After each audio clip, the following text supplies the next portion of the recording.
Hello there, friends. This is Spencer Michaud, and today we're going to be talking about Uranus and Gemini. Pretty big ingress of an outer planet into a new sign, one that doesn't happen very often, every 7 years or so.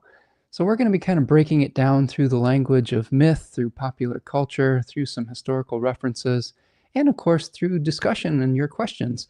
It's always nice co-creating these shows with you, so if you have thoughts or questions on Uranus or astrology specifically, put them in the chat. Let me know that you're here. Let me know that you're stopping in and where you're stopping in from. It's always nice to see familiar faces. Rachel Fletcher, how you doing, friend? Hello from Roanoke, Virginia. Rachel says, "Love that we've got the little." I think it's Uranus. You know, it looks like it could be Saturn, but it could be Uranus because Uranus has rings as well. So I hope you're doing well over there, Rachel. A few announcements before we dive into it. We have uh, we have some offerings, or I have some offerings, I guess you could say, which you can find over at spencermichaud.com. I am a professional astrologer who is very interested in mythology, traditional, but also incorporating in some of these modern techniques. Of course, Uranus is a quote unquote a modern planet, and I like to kind of blend all these things together through the language of myth, tarot, fixed stars. I use the decans quite a bit in my work, so if you're interested in getting some granular detail, but also an empathetic support system and witness to your life, reach out at spencermichaud.com and I'd be happy to work with you. I also have a series of webinars that I've been doing with my beautiful partner Tanya Andrews called Dignity and Devotion, where we've been going over the 7 traditional planets. And we're doing our last one in the series, Saturn, on Saturday, August the 9th. So it's been quite a journey. It's been exciting. It's been a lot of fun. There's been a ton of information packed into these. Each one of them has been about 4 hours. Lots of great discussion and questions along the way. Tanya's doing an excellent job. So I hope you'll join me on Saturday, August the 9th. You can find the sign-up link in the description of this video, or you can go to spencermichaud.com and click on the Book Now button to sign up. Of course, Tanya has a beautiful Etsy shop called Third Coast Mojo where you can find magically elected goods, including the Saturn and Aquarius offering that can be really helpful, I think, especially as Saturn is moving through its fall in Aries. So she's got all sorts of cool stuff there. Mercury, Venus, the Sun, the Moon, all of the 7 traditional planets, all sorts of cool stuff that can help you connect with those planets on a deeper level. You can also find a 10% discount if you subscribe to my newsletter on anything that I offer. So there is a link to sign up for the newsletter. You know when I'm going to be going live. You know when there's going to be announcements for new classes, for this, little reflections and articles about the current astrology. Hope that you'll sign up for that, and let's keep in touch. And then finally, if you want to support the channel, today you can buy a super chat while we're live today on YouTube, or you can go to buymeacoffee.com where you can support the channel that way. That's sort of a Patreon-esque website where you can help support me by helping me to just afford all these subscriptions of all these services that I use to create the broadcast each week. Helps me with new equipment, new books. Just helps me keep the lights on too. This is my full-time job doing astrology, and your donations go a long way into helping me continue to be able to do this work. All right, friends. Those are our announcements.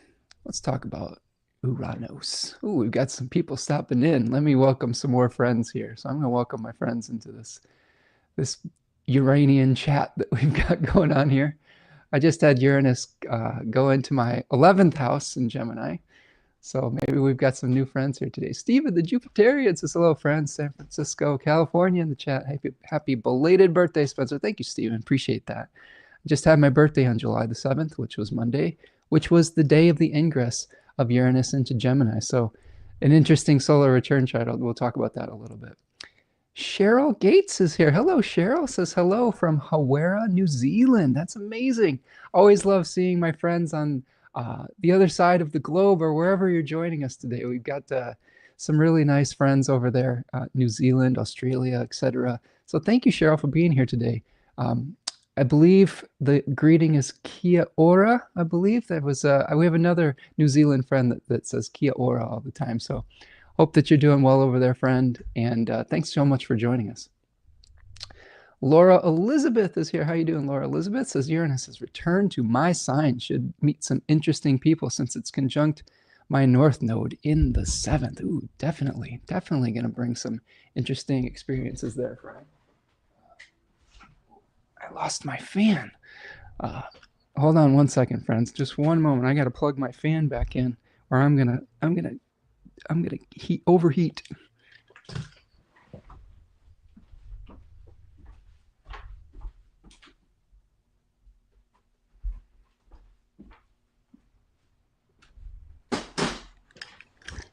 And we're back. I think in my rushing around to get ready for my live, I unplugged my fan. You don't want that. You don't want sweaty hot Spencer here. Anyway, or maybe you do. I don't know. But it'll be uncomfortable for me. Ani is here. Ani Beer, how you doing? Says happy birthday. Can't stay the entire cast, but chiming in while I can. Nice to see you, Ani. Hope everything's going well your way. And yes, just you know, sometimes we go a little long here. Nobody feel obligated to stay for the whole time. It's just nice seeing friends stop in. So thank you for saying hi, Ani. KP is here. Says hi, Spencer and all. Finally able to catch a live from hot and muggy Cleveland. Yeah, it's getting muggy here too, friend. Uranus now in my 7th house, opposing my 1 degree ascendant as we speak.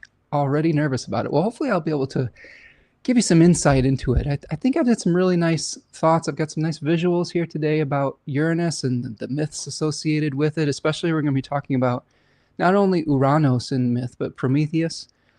We're going to talk about some pop culture references that might help you with that. And I've been reading a really great book called The Art of Stealing Fire by Liz Green. And she is one of my favorite mythopoetic astrologers. And lots of really great insights that have been channeled through her into my consciousness. I've been meditating and digesting those things, and hopefully I can help contextualize those insights as well. Stephen says Uranus and Venus and Gemini transiting my 7th house too. We got a lot of Sagittarius risings in the chat here today. It's going to be an interesting transit for all of you.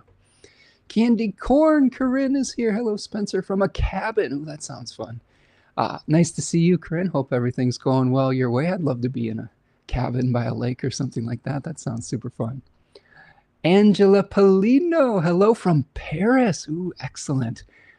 We might talk a little bit about the French Revolution today, Angela. So maybe you could give us some insights from your part of the world over there. It says, very curious about this forecast.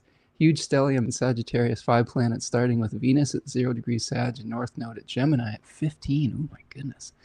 A lot of people getting their charts just really lit up by this transit. So yeah, again, we'll try to break it all down for you. Karen says, and of course, happy birthday. Well, thank you, Karen. Appreciate you and hope everything's going well down there in hot and humid Cleveland. It's really humid here in Michigan too. It's been one of the things I've been noticing as the weather is starting to shift. Is it's not just the heat anymore in the Midwest. It's the humidity that really gets you. I can handle 85, 90 degrees if it's a dry heat, but when it's 90% humidity, everything just gets real floppy. Angela says, happy birthday even if late. Thank you, Angela. Appreciate that. Had a really nice birthday on Monday. Had some sushi with my partner. And what else did we do? I don't know. I just talked to my friends and family and had just a nice day. You know, we just hung out and it was pretty low key.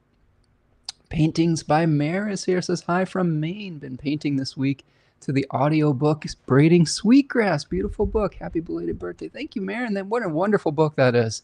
Robin Wall Kimmerer.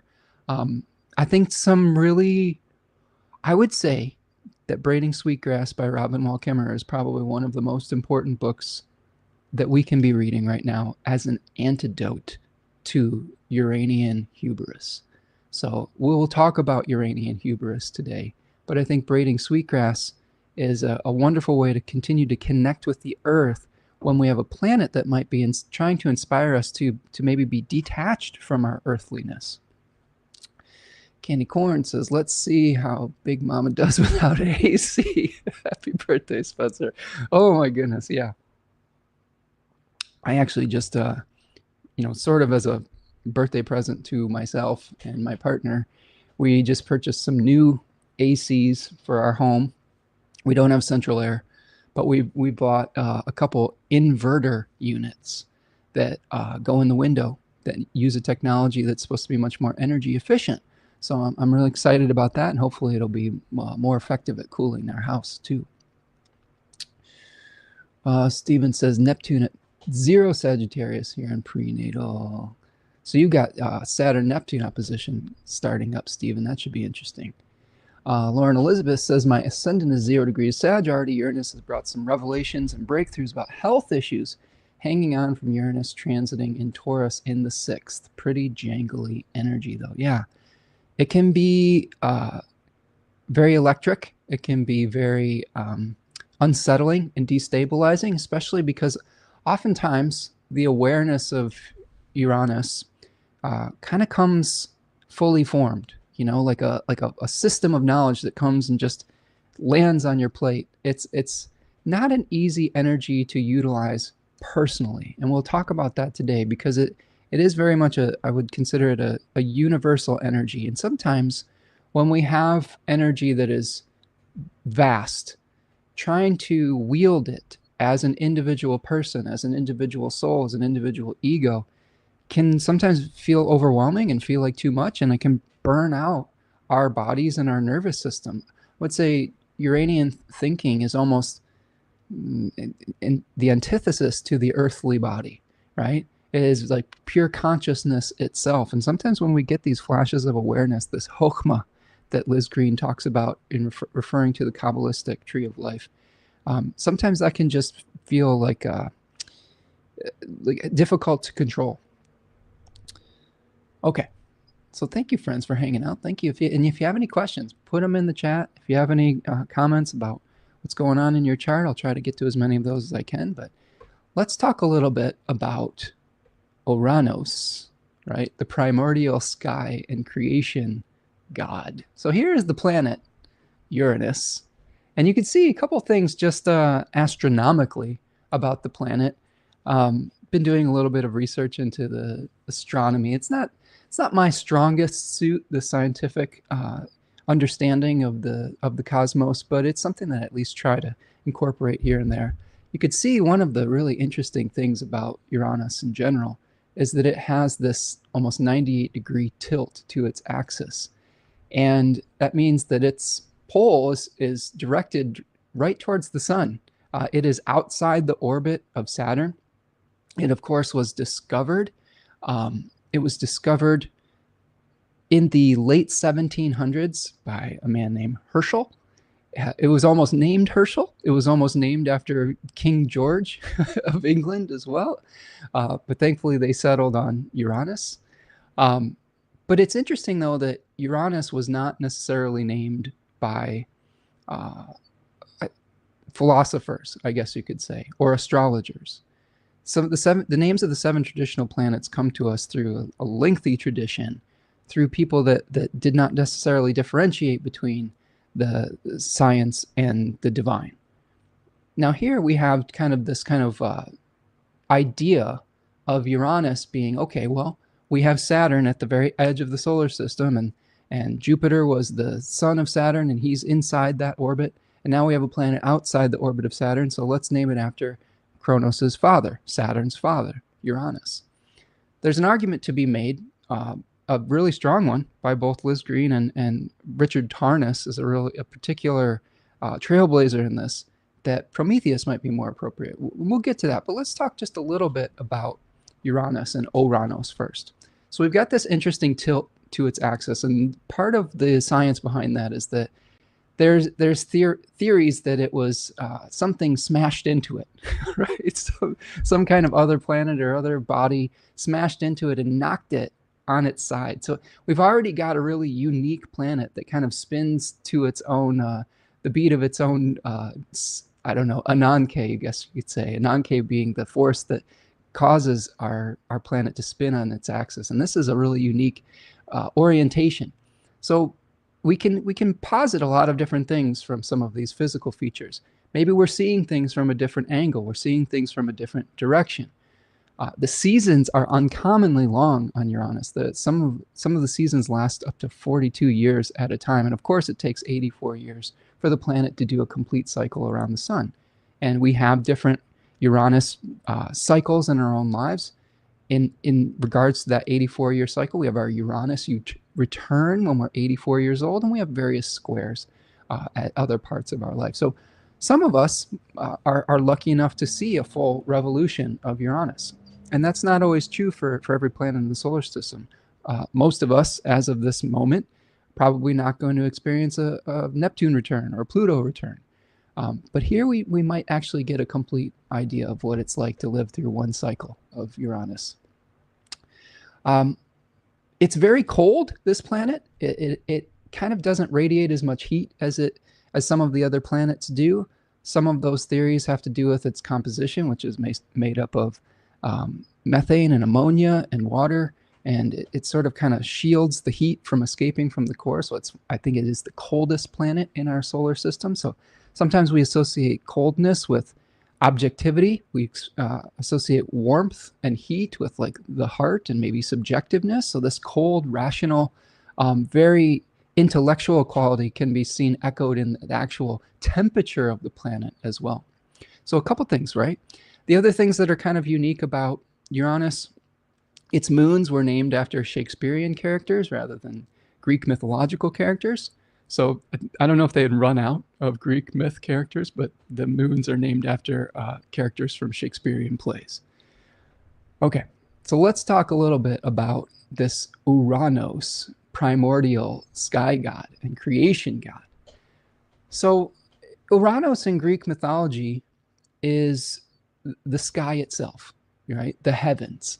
And it was the consort of Gaia, the earth. So they would come together, and from that they beget many, many children, the Titans, right? We've got the Olympians and the Titans, but here we have the birth of the Titans.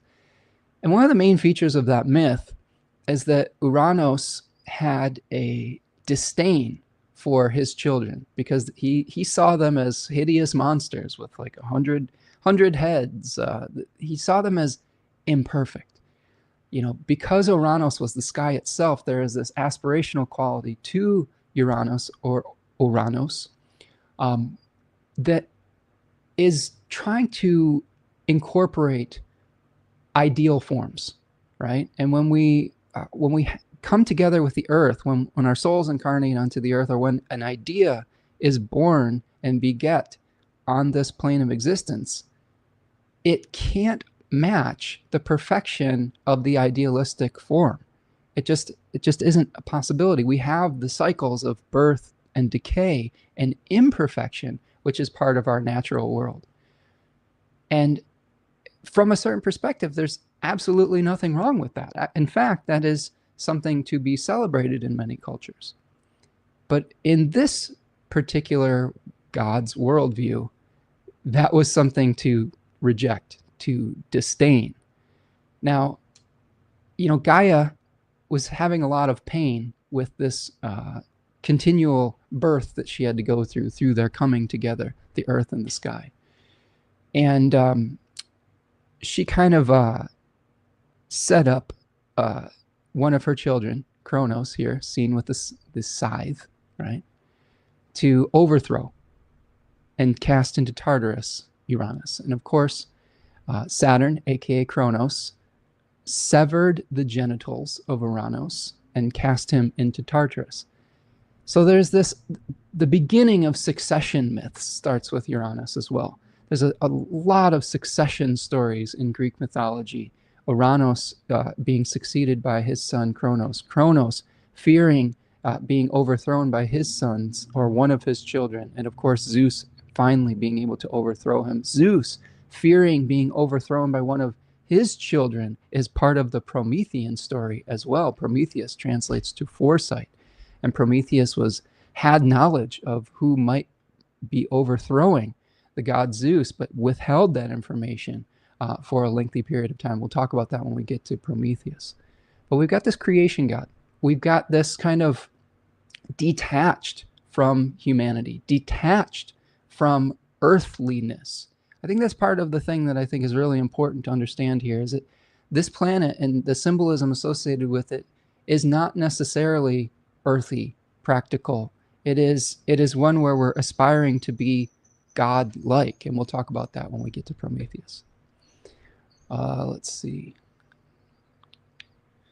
Ani says, maybe Shakespeare was the pop culture icon in the late 1700s when it was discovered by England's cosmologists. So they drew from that culture, same idea as naming it after King George originally. That's good insight. That might actually be the case. Rachel says, ooh, per AstroSeek, Shakespeare's Uranus is at 6 degrees of Sagittarius conjunct her own. Ooh, interesting. That is fun. Let's see. Stephen says Shakespeare was popular with the Queen of England. He incorporated a lot of astrology and planets in his plays. Yes, I've read every single play of his. Oh, that's nice. Stephen, you must have a Uranian quality potentially in your chart. Okay. So we've got this primordial sky and creation God. We have this rejection of the earthly children. All right. And then what we have here is the castration of Uranus and his casting into Tartarus. So first of all, a couple of things to pull from that.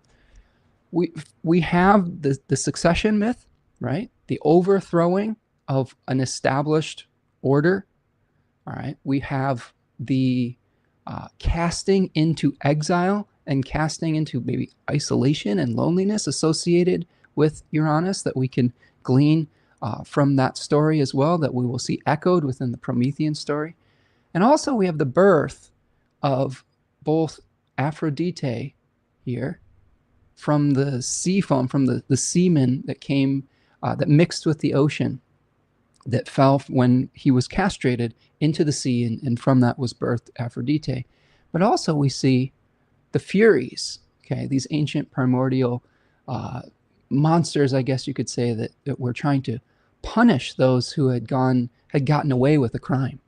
So I find that really fascinating. I was thinking about this and trying to connect all the dots, and the fact that we have this righteous indignation, the Furies, the desire to punish, the desire to express maybe our rage on some level at something that is not fair within a system of laws.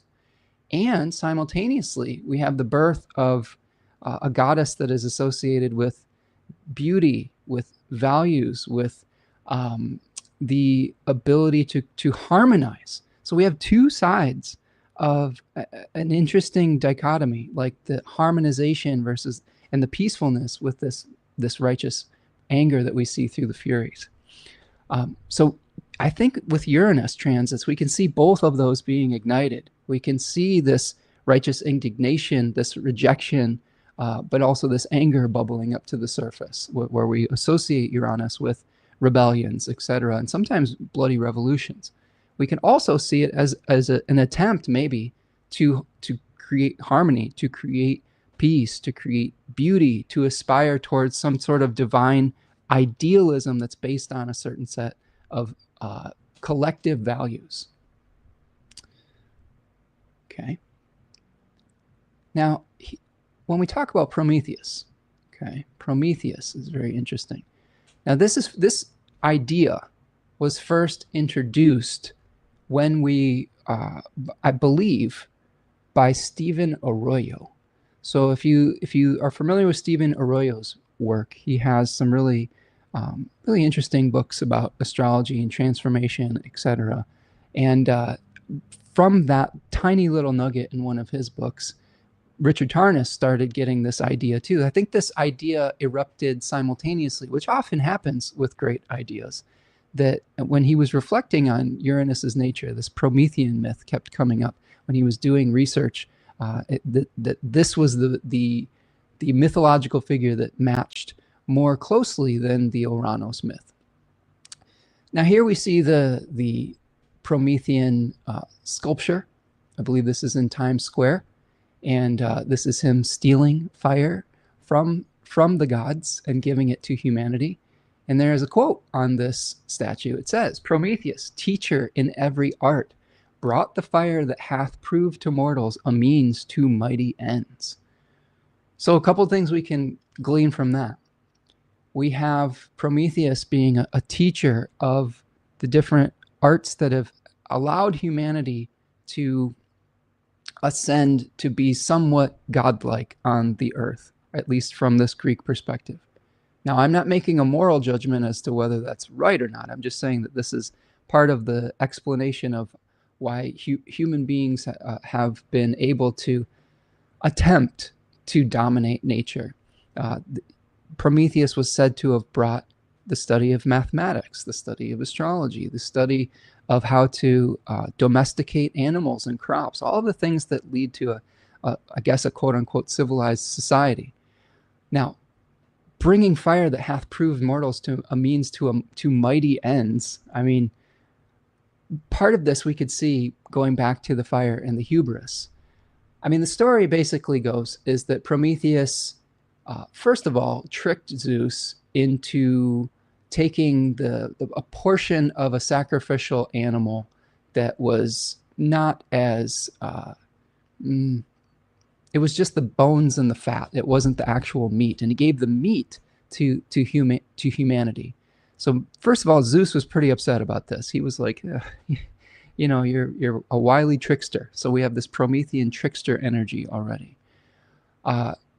And as he was going through this experience, there was a withholding from Zeus, okay, a withholding of fire. All right, so I'm going to read to you this little blurb from theoi.com that I think is a really good summary. I really love this site, theoi.com is a really excellent reference for mythological stories, especially from the Greek tradition. So Prometheus was the Titan god of forethought and crafty counsel who was given the task of molding mankind out of clay. His attempts to better the lives of his creation brought him into conflict with Zeus. First, he tricked the gods out of the best portion of the sacrificial feast, acquiring the meat for the feasting of man. Then when Zeus withheld fire, he stole it from heaven and delivered it to mortal kind hidden inside a fennel stalk. As punishment for these rebellious acts, Zeus ordered the creation of Pandora, the first woman, as a means to deliver misfortune into the house of man, or as a way to cheat mankind of the company of the good spirits. Prometheus, meanwhile, was arrested and bound to a stake on Mount Caucasus, or Caucasus, I think that's how you say it, where an eagle was set to feed upon his ever-regenerating liver, or some say heart. Generations later, the great hero Hercules came along and released the old Titan from his torture. There's also other stories of Chiron asking to take his place. So there's a number of different ways that the myth plays out.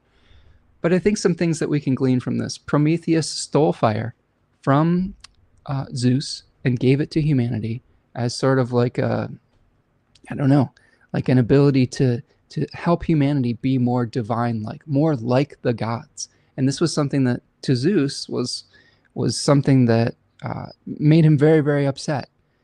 The other parts about that, like Prometheus being chained to the rock, his liver, an organ associated with Jupiter, with Zeus, being consumed. Some also consider the liver as the seat of hope and happiness, right? Because it has associations with Zeus and Jupiter, the greater benefic. So his hope, his happiness was consumed each day because of his hubris in stealing fire and giving it to humanity. Now, when we apply this to what it might mean for Uranus in our charts, we can kind of make the connection that this Promethean spark, this Promethean fire, causes or inspires, inspiration is a good word, or kind of, I don't know if it's enlightened, but we would say that it inspires us to be more God-like.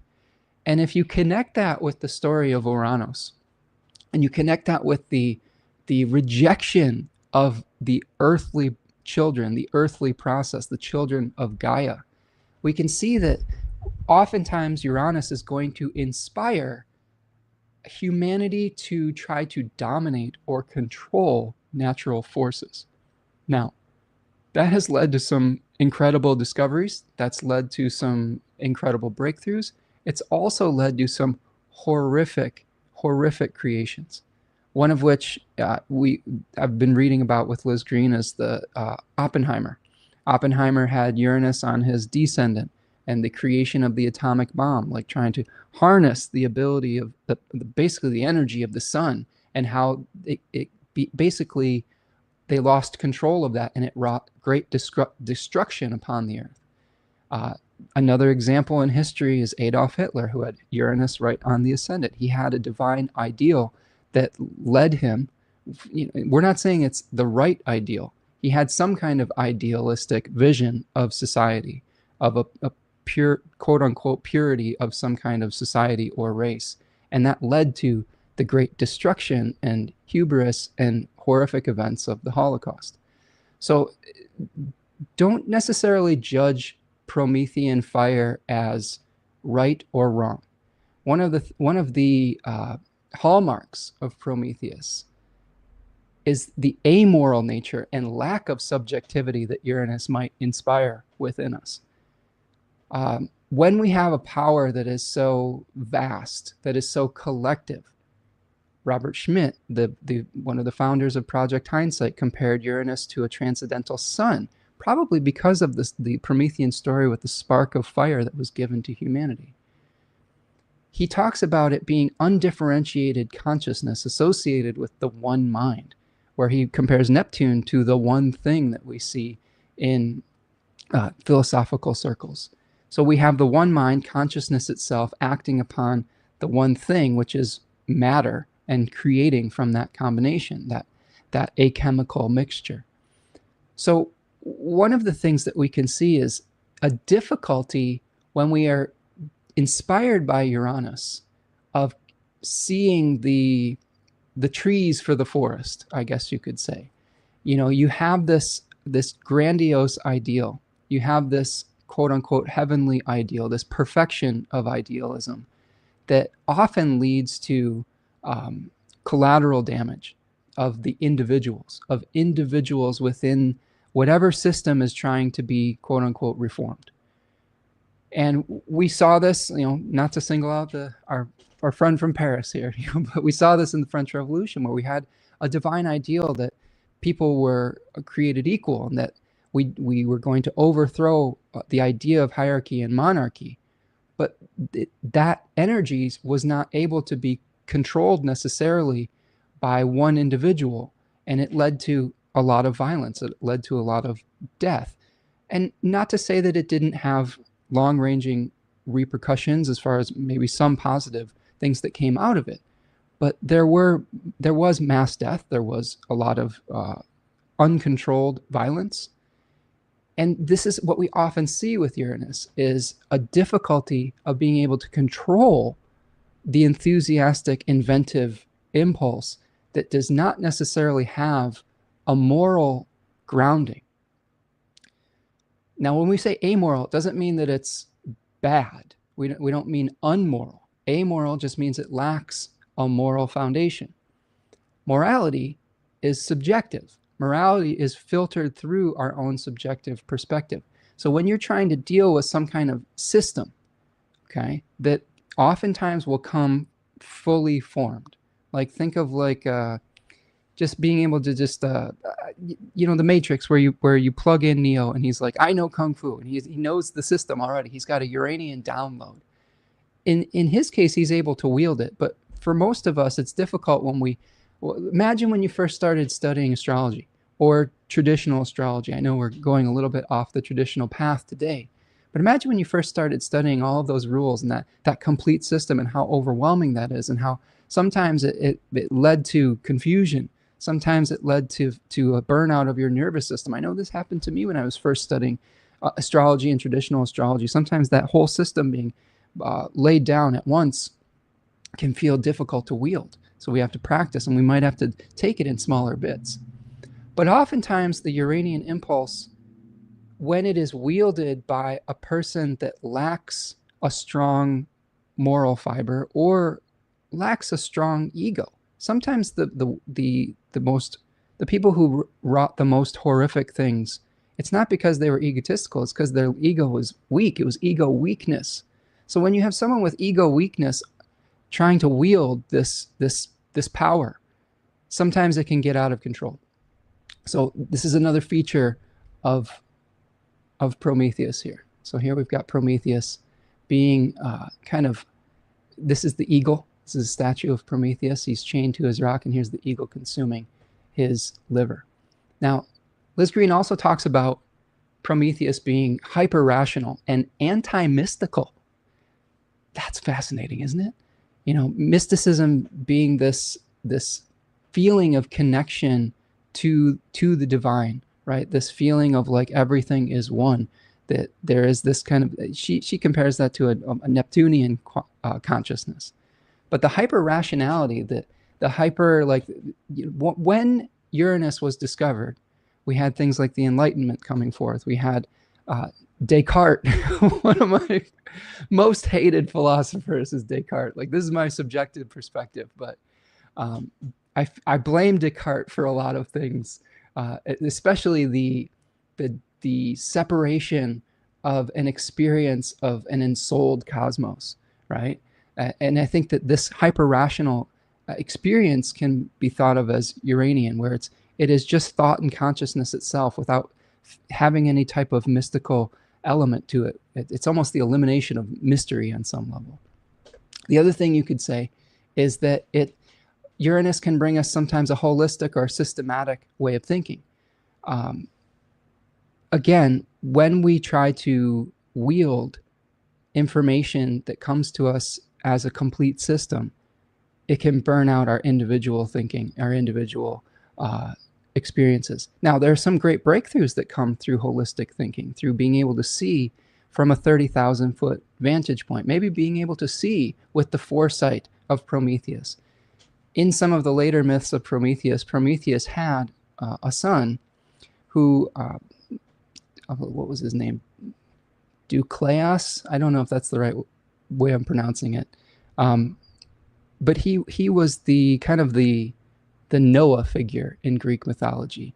Every once in a while, the gods would send a great flood, which I thought was horrifically ironic, and I don't mean that in a funny way, but in just a horrible way, that as we saw Uranus's ingress into Gemini, we had some massive flooding in the south of the United States in Texas, which led to all sorts of really challenging events. And I'm, sending my empathy towards everyone there.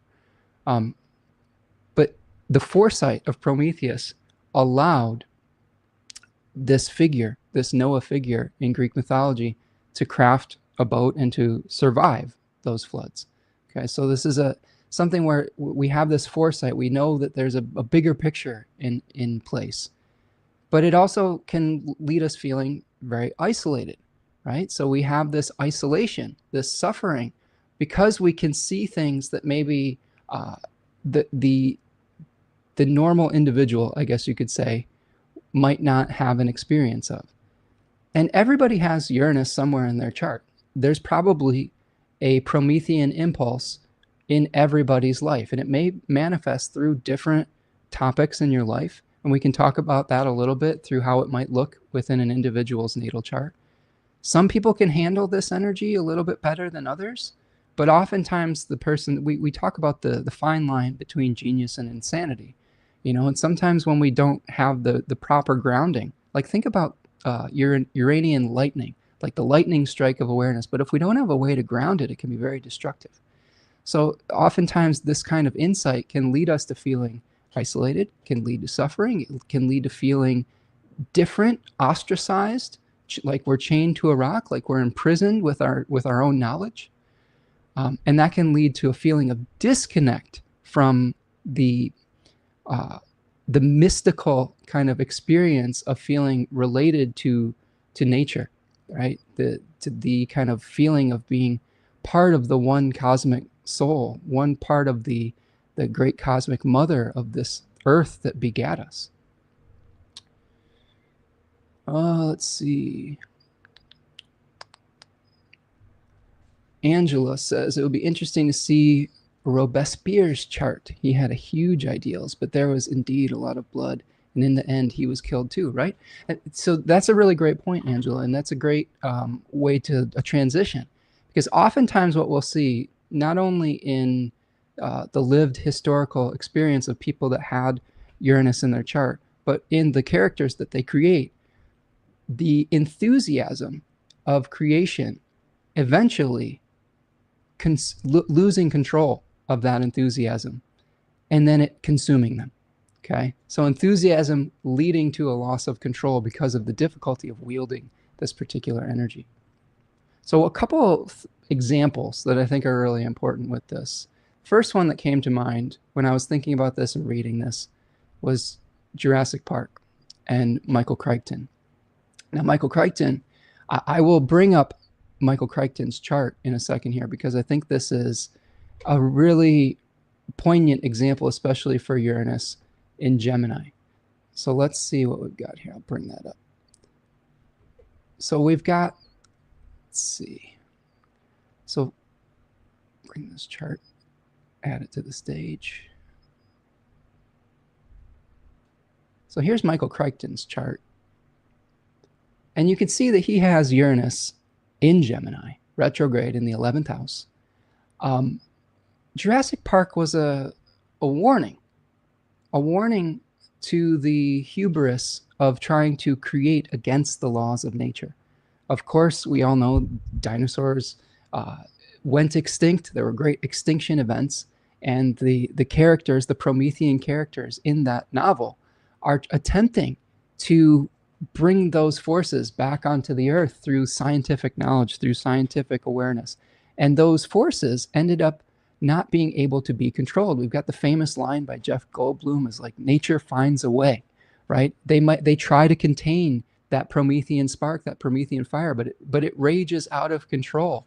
And they have subsequent movies and books, etc., about the repercussions and fallout of that. So that to me is a really poignant example. He has many other books that really showcase the challenges of technology and it going out of control. The Andromeda strain is another one that comes to mind. So the ability to utilize, okay, science to try to aspire to be godlike. Now, this is the thing. This is humanity trying to aspire to play God, to play creationist in these novels, and that, of course, going out of control. So that's one example.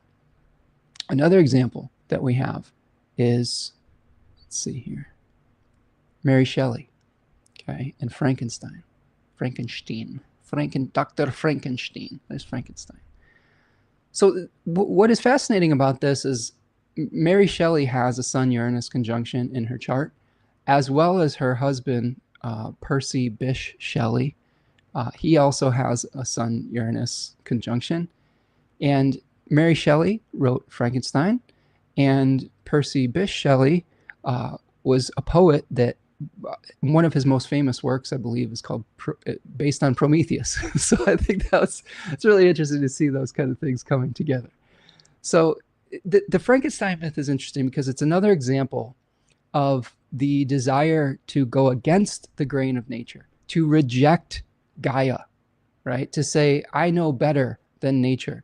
And of course, this creation, bringing something back from the dead and creating new life from death, eventually consumed its creator, right? It was something that the creation itself had a quality of innocence, but because it went against the grain of natural order, it ended up being corrupted, and it ended up becoming out of control and creating chaos and creating havoc.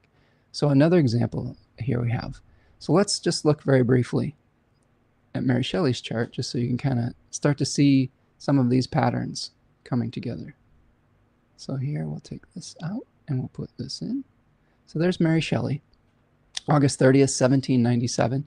You can see here, not a Gemini Uranus, but a very close conjunction between the Sun and Uranus in a Mercury-ruled sign. So we're going to talk a little bit about what Uranus is going to mean moving through a Mercury-ruled sign in Gemini, but definitely this associated with technological advancements, with trying to use science to advance in this way that may be godlike, but that wielding of that power going out of control.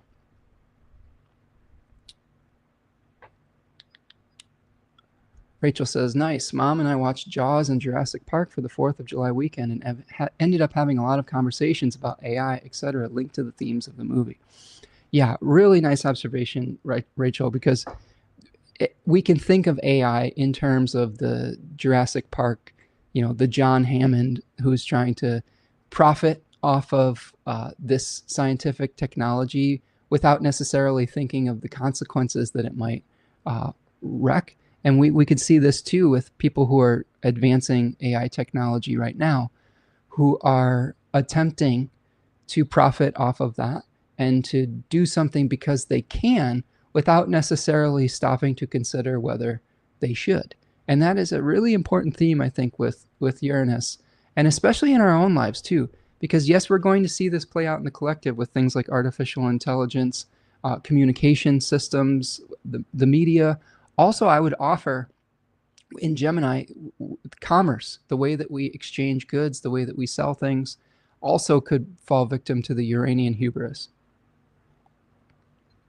But I think that when we're trying to break this down in that collective way, we can also see some of these themes coming up for us personally, because there's probably one part of our life where we idealize that part of our life, and we have an awareness of it that is outside the norm of a normal society, or even of an earthly experience of it.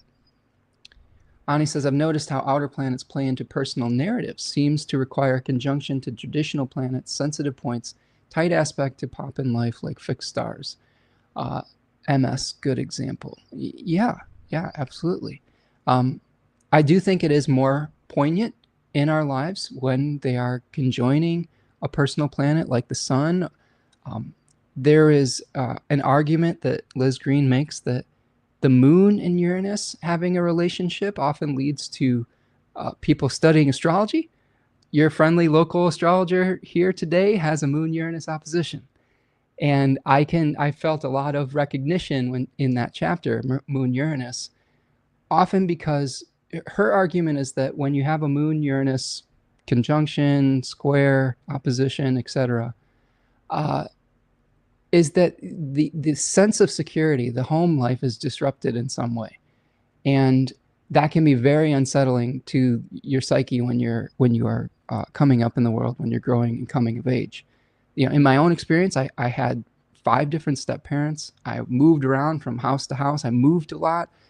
There was a lot of disruption in my family life. I had a separation from my mom for a couple years at the age of between 3 and 5, really.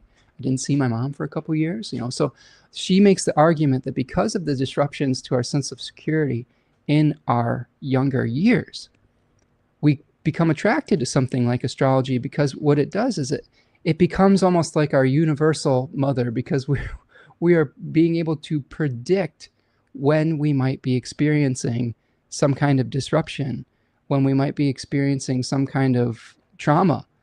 And we're because of our understanding of it and being able to see it coming, the foresight of Prometheus, maybe we can handle it a little bit better, and we don't feel like we're tossed about on these chaotic floodwaters. And that has been a huge motivation for me as a professional astrologer, or just as studying astrology in general. I started studying astrology when I was maybe 18 or 19, and I found that knowing when a transit was going to begin and when it was going to end, it did give me a lot of peace of mind, and maybe the same type of security that a parental figure may have provided, because it brought order. It brought order to my world, right?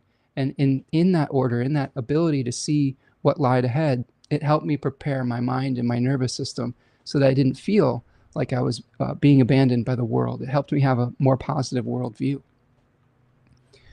Lauren is here. How you doing, Lauren? Painted Turtle says, as for flooding in Uranus, and Uranus as the modern ruler of Aquarius, Aquarius was named the Lord of Canals because when the sun entered Aquarius, the Nile flood was at its height.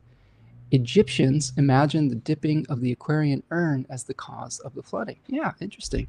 And there is definitely some synchronicity between some of the Uranian qualities and mythological associations and the sign Aquarius.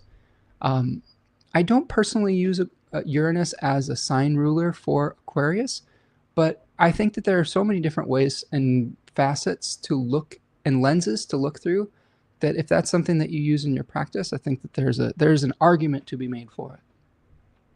But that's interesting with the conjunction with the Nile River Valley flooding. That makes a lot of sense. A lot of these stories, none of these myths are by accident. These myths have come down to us, and this historical accounts and these symbols have come down to us through thousands of years.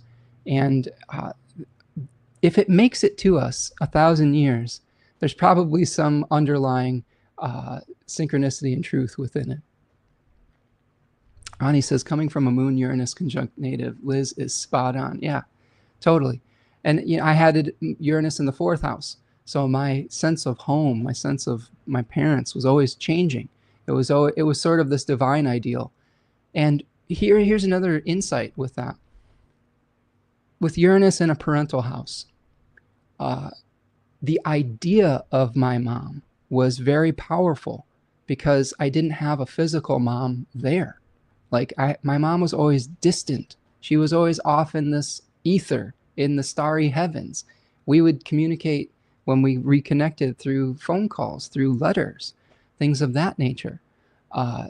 It led to a lot of projection on what an ideal parent is, right? And that may be something to reckon with when we look at Uranus in our own chart, is, are we idealizing something that isn't necessarily a real person? And when you have to come to terms with the real person, that can lead to some feelings of like either disappointment, isolation, etc.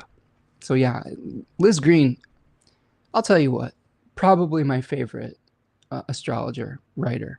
I love Demetra George. I love some of the other writers and things of that nature. But as far as an interpreter of myth, Liz Green is, she is so good. I just like acquired a number of her books, and as a student of traditional astrology, but someone who incorporates some of these other modern techniques here and there, she anticipates a lot of the insights that came from things like Project Hindsight, with the revisiting and recovery of more traditional means and the translation of transitional texts. She anticipates a lot of that through her very genius understanding of myth. So it's really cool to see that. And there are some parts of her books that are like, that's not the technique that I would use as far as like a 12-letter alphabet type of experience. But in the 80s and 90s, that was very common practice, especially within a psychological astrology type of system. Lauren says, I don't use it solely as a ruler, but it is an additional insight when we consider Uranus and the Aquarian house. I could be sold on that. Yeah. Ani says, Moon Uranus is very destabilizing to all lunar themes, home, mom, sleep, etc. Your testimony is unfortunate but accurate. And that's a great point, Ani. And the one that Liz Green really hammers home is that because the moon is so earthy, because it is so of the body, and because Uranus is so hyper-rational and of the mind, they are almost at odds with one another. And this could go back to Lauren's argument about its associations with Aquarius. Think about the opposition, right, to the individual, the opposition to this solar consciousness as well. When we have this moon kind of experience of like rhythms, like consistency, right? The moon waxes and wanes in a very consistent rhythm. Uranus is just kind of shocking all of that out of existence. And it can be very disruptive, absolutely. Angela says, I can relate with the disruption. Same experience as a child. Uranus at 11 Sagittarius, moon at 16 degrees. I wonder if it's enough to be called a conjunction, or is this a 3-degree range? Well, there's a number of different ways of thinking about that, Angela. As a Hellenistic astrologer who, again, has some flexibility, we could say that the planet conjunction, I guess, the co-presence is present when both of those planets are in the same sign, like the same whole sign. Liz Green uses an orb of, I believe, like at least 10 degrees for Uranus, The moon has its own kind of orb of like about 12 degrees or so. So yeah, I think with all of those things that definitely fits. There is a Hellenistic technique that does talk about a planet being in more of a relationship within 3 degrees, right? And then even more of an engagement within 1 degree. So I think it's all layers.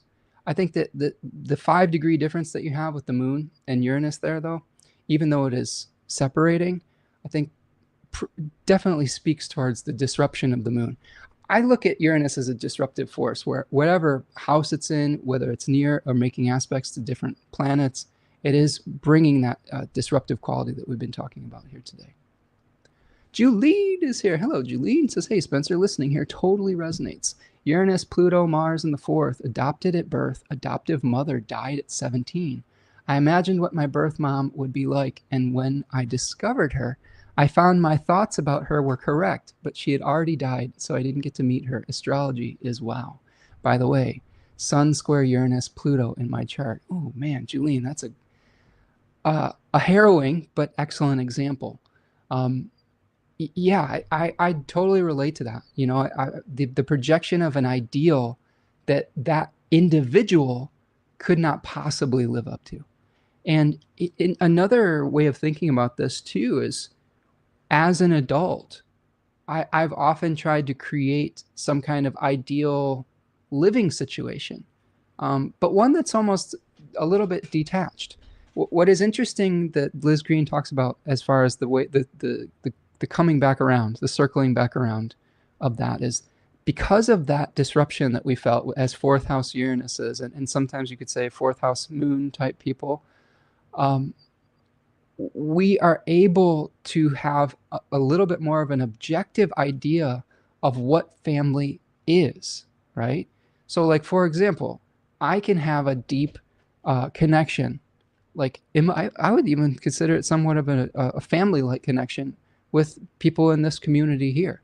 Like I have friends that I talk to that I never see, but I talk to them on the phone all the time because that was the way that love and care was modeled in my life as a young person. I was able to feel connected with the idea of that person through things like the telephone, through letters, through a more detached way. So Uranus in the fourth for us, Julene, we become somewhat citizens of the world. The world becomes our family. It's not just about blood relations. And this is how we can use the ideas of Uranus to transcend a difficult experience in our youth that Uranus may have provided. Like, let's say you have Uranus in the fifth house, you may have a very unique understanding of what children mean to you, what creativity means to you.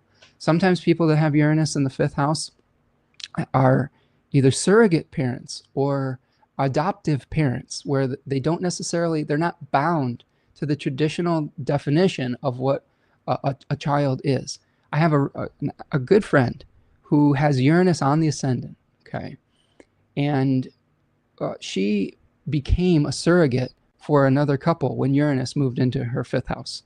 And it opposed her Mars, and that led to some difficult feelings. Like, it led to some difficult feelings as she was going through the pregnancy, but eventually, like, she was able to carry the baby to term, and then had to relinquish that child to her friends. They were her friends, right? But she still felt like a mother, but in a very non-traditional, almost idealistic way. So another example of how that can play out. Ani says the moon carries light for a day's motion, 12 to 13 degrees. I'd give 5 degrees in separating a double take for sure. Yeah, I think you're right. I think that there are lots of different ways to think about the different aspectual degrees. And in pure Uranian fashion, like, my first initial response is, that level of granularity doesn't super matter for our talk today. You know, that's like, right? Because we're trying to think about whether Uranus is like the big picture theme. Like, that's Uranus talking through me saying, don't worry about the degrees. Like, you know, see if it works for you or not. Lauren says, Moon Uranus contacts the draws towards astrology. Christopher Renstrom had a really soft and considerate horoscope for moon-ruled cancers. So just think about this as Cancerians resistant to change. The moon not only has the quickest changeability from sign to sign, but also It's the one thing in the sky that visibly changes its shape according to us Earthlings. Cancers are prepared for that adaptability. That's a really, I like that insight, Lauren. So maybe as Cancerians, fellow Cancerian, maybe we are able to adapt to some of those disruptions that we experience and be able to create the type of experience that we idealize on some level. Yeah, you're welcome, Angela. Appreciate it. Okay, so we've looked at Mary Shelley's chart here. I'll just bring up, just for completionist's sake, here's Percy Bysshe Shelley's chart, where you can see a Sun, Uranus, Venus conjunction in the 4th house in Leo. Again, a connection with his work with Prometheus as well. Okay, so those are the kind of main themes that we're looking at here. What I'd like to do is we will go back here, and what we're going to do, let's take a little stretch break. And then what we'll do is I'm just going to take you through some of the dates associated with this current Uranus journey through Gemini. And then we'll talk about Gemini a little bit, and we'll talk about it through the language, of the decans, because I think that this is something that can help us get some more insight into what this specific Uranus transit is going to mean. So do me a huge favor, friends. Please like and subscribe to the video here today while I stretch out my legs. Get yourself a drink of water, get a little snack. We do this live stream generally almost every week. Sometimes I'll take a week off here and there, but usually we're doing our live streams on Friday afternoons. Sometimes we'll do it on a Thursday. Very rarely we'll do it on a Saturday, but mostly Friday, about 1 or 2 p.m. Eastern Standard Time, Daylight Time, whatever time it is. And it would be wonderful if you guys would join us. So the easiest thing you can do to support this channel here is to like the video. Tell your friends about it too. If you want to support what we're doing here, send a link to a live stream and say, hey, check this out. You might find this is a really fun discussion to be a part of. And of course, if you want to make a donation to the work I'm doing here today, you can buy a super chat while I'm live, or you can go to buymeacoffee.com after the fact. Steven says, Cancer is my 8th house, and I am in an 8th house perfection. I can relate to the changeability of the moon. I have Uranus conjunct Hecate in Libra in the 11th. Ooh, that's interesting. You have to tell me how that goes, Steven, because I'm starting a Uranus in the 11th house transit with Uranus and Gemini as a Leo ascendant. So I'm assuming that it is an idealization of the groups that we are a part of, but maybe also due to some of that idealization, potentially it could lead to some isolation and some frustration, maybe especially early on in life. So I'm trying to stay balanced about how I think about my group and support system and the people that I surround myself with, without trying to fall victim to that Uranian hubris. Ani says, I'm going to use this as my opportunity to exit. Not that I don't want to stay, but I have an appointment. Oh, well, take care, Ani. Thanks for stopping in. Thank you for your insights today. Julian says, interesting. My birth mom has Uranus in her 5th. I think I was Uranus, and although there isn't anyone to confirm based on my chart, I felt that there was an arrangement with my adoptive parents. Julian, that's a really fascinating placement for your mom having Uranus there. Because Liz Green does talk about Uranus in the 5th house in this book, and it talks about the parent not being able to handle the responsibility of parenthood, right? And feeling this almost rebellion against a traditional definition of being able to put that universal love, I guess you could say, being able to give it to just one individual. And I think that one thing that maybe I can offer as maybe a solace is that maybe your mom just had too much of a universal love, too much love to be able to focus it even on one individual. And I know how painful that is as someone who has also had gone through periods of abandonment. But I don't know, maybe that's part of the journey that she's going through. Ani says, P.S. I share your channel. Hopefully someone who saw it drops by. Oh, thanks, Ani. That's a really wonderful thing to be able to share the word so we can get more people in here. I love it. Thank you so much. Steven says Uranus is also conjunct the MC. It's been frustrating. Change jobs and also groups. Yeah, I'm just finishing up a Uranus in Taurus in my 10th house. And the beginning of that transit was me transitioning from a teaching job in music and performing music to doing this, to doing astrology. And it's just very interesting to see, like, as soon as it went into the 10th house, that was kind of my I don't know, the time had come to do something different, to shake things up a little bit. And when Uranus moved into the 9th, that really coincided with me kind of discovering traditional astrology and starting to study more that system of knowledge. And system is a great word for Uranus. Oh, Julene, thank you so much for the super sticker. Appreciate you, friend. Hope everything's going well with you down there in Phoenix. Okay, so let's talk about Uranus and its ingress into Gemini. So let's bring our chart back up, and so you can see this in real time. So I'm going to go back, and we're going to go to the ingress of Uranus into Cancer. No, into Gemini, sorry. Got Cancer on the mind now. So Uranus ingressing in Gemini on 7/7, which was my birthday. If you all missed it, I turned 45 this year, which is fine. I'm just kind of coming to terms with, midlife and my own mortality a little bit, and it's a harrowing experience for sure. Painted Turtle says, I'm so glad you did shake things up professionally. You've taught me so much. Oh, thank you, Lauren. Appreciate you. And you're such a great contributor to our group and to our little family that we have here. So thank you so much for being a part of it. Steven says, astrology was the only constant in my life. Been studying astro for over 30 years. Yeah. And this is, as we looked at Prometheus as the giver of fire to humanity, he was also responsible for giving things like mathematics and astrology to humanity. So being able to connect with Uranus in your chart through this study is, I think, probably pretty important.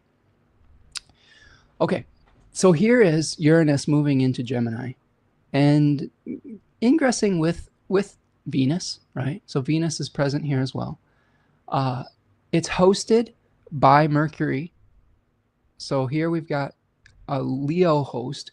Now that's not as important as it might be for another planet that has a shorter cycle, but I guess it's a little bit interesting to see what we might be initially experiencing with Mercury and Leo. We can talk about that a little bit, but let's just think about Mercury in general, right? So Mercury is the god of commerce, the god of liminal spaces, of exchanges. He's the messenger god that goes between Olympus and the mortal world. He also is the guide of souls to the underworld in his psychopomp role.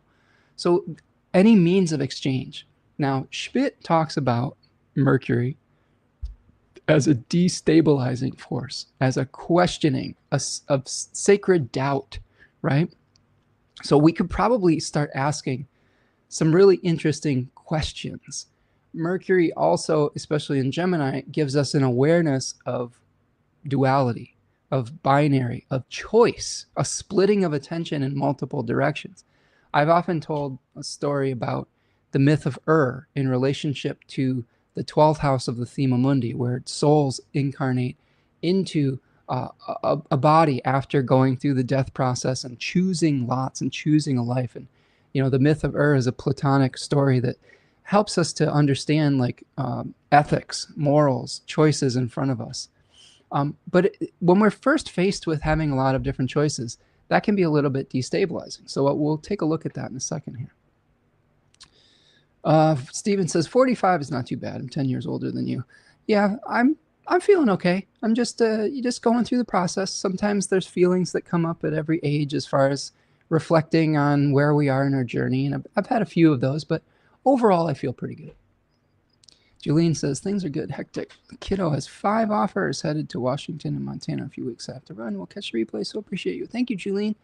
Julene has a grandson that is a football player, and he is working very hard to to perpetuate his football career. So wishing him all the luck in the world, and thank you, Julian, for your generosity and for stopping in today. Okay, so let's bring up to the stage. All right, let's bring to the stage the decans of Gemini, just so we can start to understand what we're dealing with while Uranus moves through the first 10-degree section of Gemini. So here we see the Eight of Swords, the tarot card associated with Gemini 1. We have a spirit called Tethys, the goddess of rivers, that is splitting attention in multiple different directions. They're tributaries that run off of the ocean that surrounded the world, in Greek cosmology, Okeanos. So the splitting of attention is probably going to start ramping up into overdrive with Uranus and Gemini. This almost divine ideal of distraction, right? Which, if we haven't already been distracted enough, like Uranus is going to make it almost a divine experience of the distractions that are to come. So proliferation of options, proliferation and awareness of dualities, paralysis by analysis, right? Maybe Uranus helps us to shatter some of our paralyses, right? Maybe it comes with a new system that says, well, you've had all these options. Now I'm going to give you a system of knowledge so that you can start to choose and liberate yourself from some of these paralyzing options.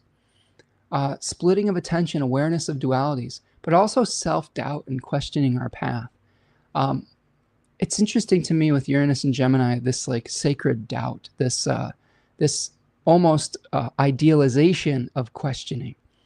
One of the things that I'm thinking a lot about when we talk about artificial intelligence, and a lot of astrologers and people have started thinking about, well, this Uranus and Gemini is a real, a reflection of the AI advancements and the warp speed that's about to happen with it. And I think that one of the things that is going to do is it is going to make it very difficult to discern a capital T truth. All truths will appear to be relative because of the fact that Uranus can show us all of these images, right? These collective images, but they may not necessarily be based on reality, but our brains aren't necessarily going to be able to discern between fact and fiction very, very shortly, if not already. So we may have this idealization of questioning everything that we see, right? Of saying, hey, we can't believe anything we see. It's already kind of happening. People are saying, I don't know if I can believe this image. Is this real? Like we have, even with the floods in Texas, you have people that, instead of questioning the system that they are a part of, that has stripped the funding for things like FEMA, et cetera, and instead of acknowledging maybe the reality of global warming, the powers that be now are saying, well, this can't possibly be our corrupt system. This has to be cloud seeding. That's just the mental hoops that we have to jump through to get to truth, I think, are going to start to be accelerated with Uranus and Gemini.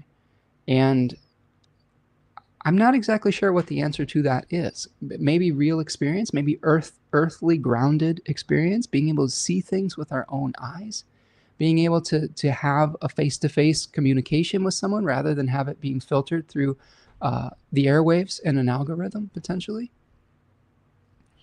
Lauren says, I love this card of the cloth wrapping. The battle is within and mental. All she has to do is back into that blade and sever the binding. Staying in entrapment is her own choice. Unrealized. So there's more to come in this. But yes, absolutely. And maybe we feel bound by our own questioning, right? Our own dualities, our own binaries. Maybe we're learning to sever some of those bindings to liberate us from those questions that make us feel unstable, that make us feel like we're disconnected from the earth. So questions that we can ask of Gemini 1, and I'll try to see if I can maneuver Uranian qualities throughout this. But what choices are before you? Okay. Now, if you think about it through the lens of Uranus or the language of Uranus, it might inspire you to say, which systems of idealized forms are before us? Like which system are we going to incorporate into our lives? Like, and I say that systemically, holistically. Uranus is not necessarily concerned with individual choices. It's concerned with the choices of the masses on an almost a scale that is unable to be wielded by individuals, I guess you could say. Are you thinking yourself into a state of frustration? You know, Lauren had a good insight that there are swords there where you can back up and liberate yourself through maybe letting go of rigid thinking. So this might shake up the way that we think about things. It shakes up our communication styles. I've often predicted that one of my kind of mini hopes is that one of the manifestations of Uranus and Gemini is us being able to communicate with other types of life, whether that is animals, trees, plants, alien life. I feel like that could be one positive manifestation, and maybe, hopefully it's positive. Again, what kind of chaos is unleashed if all of our pets can instantly talk to us all the time? I'm just thinking of those little button mats that you can train your dogs or your cats to push. And I've often thought about training my cats because I know that they could, at least Gandalf could do this. But I can imagine that he'd just annoy the hell out of me, but just like, you know, father, treat, father, treat, father, treat, father, treat, wake up now. Like hungry. Like that would be like, and imagine if we had the technology that you could just strap one of the, like a translator to their neck and they could just be like, you know, the possibilities would be amazing because you'd have an understanding of that creature and that consciousness in a way that you had never had before.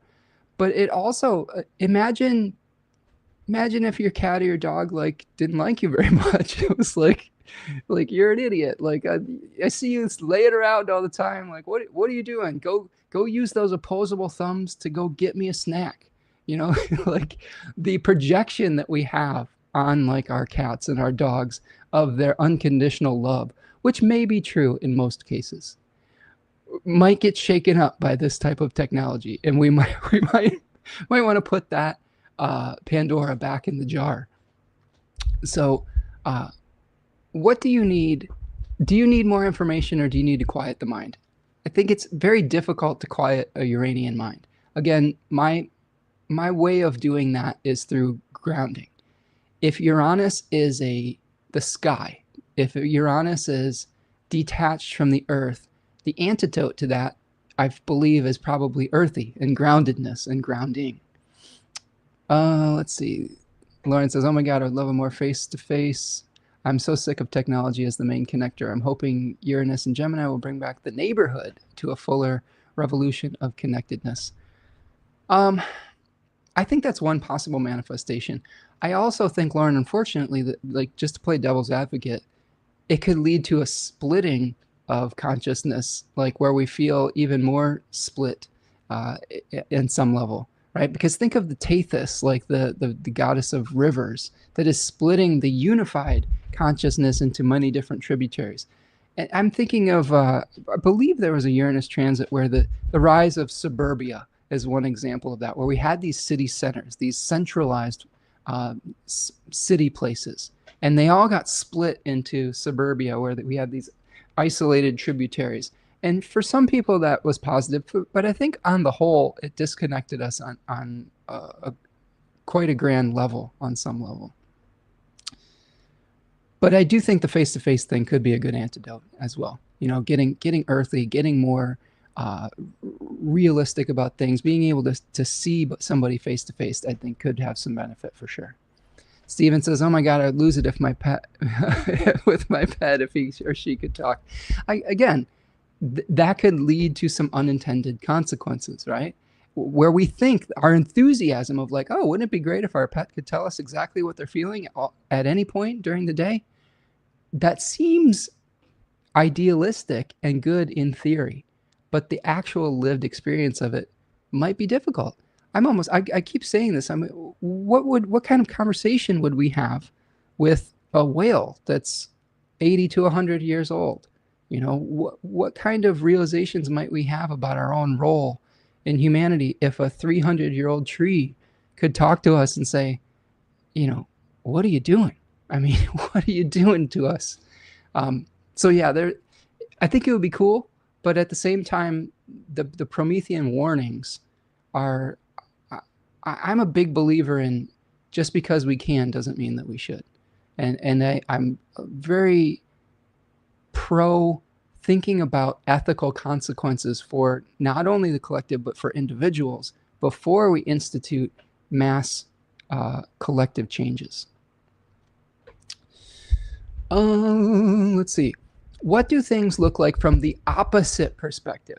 Now, this might be a flash of awareness of into the minds and insights of somebody or something or some culture that you may not have any experience of, like this experience that is somewhat novel, right? It may help us to get insight into something like we were talking about with communicating with animals and trees, that we may not completely understand their language right now, but we could see things from their perspective, hopefully, potentially.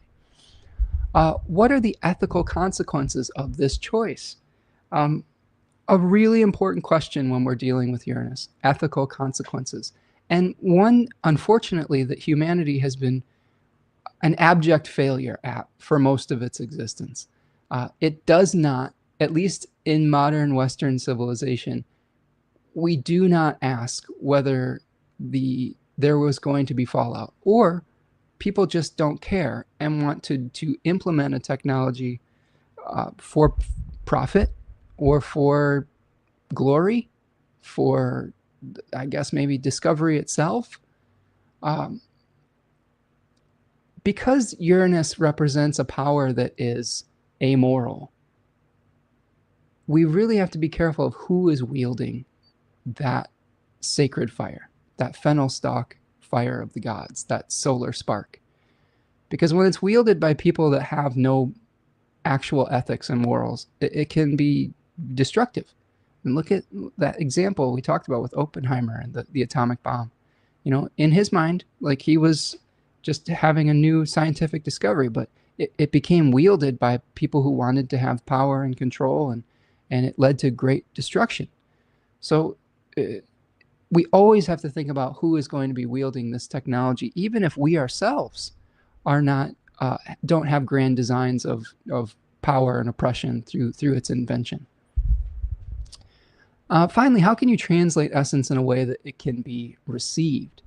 We may have some breakthroughs and some really interesting ways of thinking about how to translate essence from one form to another, right? Like, one of Hermes's or Mercury's gifts was the ability to take something very complicated and make it digestible, right? To be able to deliver it in a way that that person could receive. So again, exchanges, communications, travel may all see these kind of breakthroughs, etc. I've often joked, and I don't think this is going to be a joke for my entire life, but when I talk to my daughter about like learning new technologies, I'm like, you're going to have to just teach me how to use the teleporter when I'm, you know, however old. And I'm probably going to have some frustration with it, you know, the teleportation. Like, that's the type of thing I could see with, maybe not necessarily with this particular transit of Uranus and Gemini, but that's an example of maybe a few Uranus cycles down the road being able to just literally transport our atoms from one space to another through the airwaves. Lauren says, communicating with animals is already possible, and perhaps Uranus will help humans to learn their language and not the other way around. What's interesting is all the moons they discovered around something that is not in the chat there.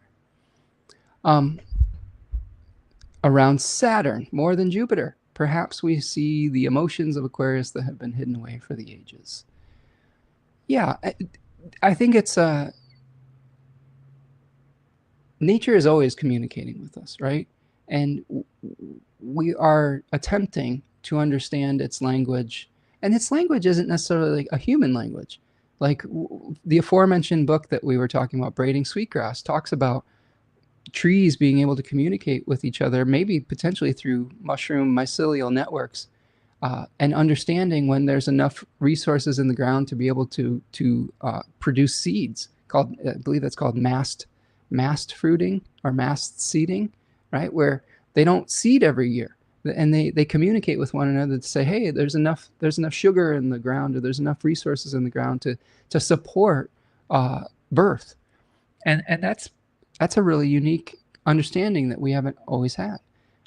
But this resouling, I think, is important. The seeing that everything has kind of its own spirit, and its own consciousness and its own way of communicating. And you're right, maybe it's more about us understanding their language. It's never well, we're going to give the animal a voice. They already have the voice, and I think you're right on that. Lauren says, The Secret Language of Trees is an amazing book to read. It covers all the different ways they communicate. That's a good one to check out. I'll have to check that out. Okay, so that is our Gemini portion.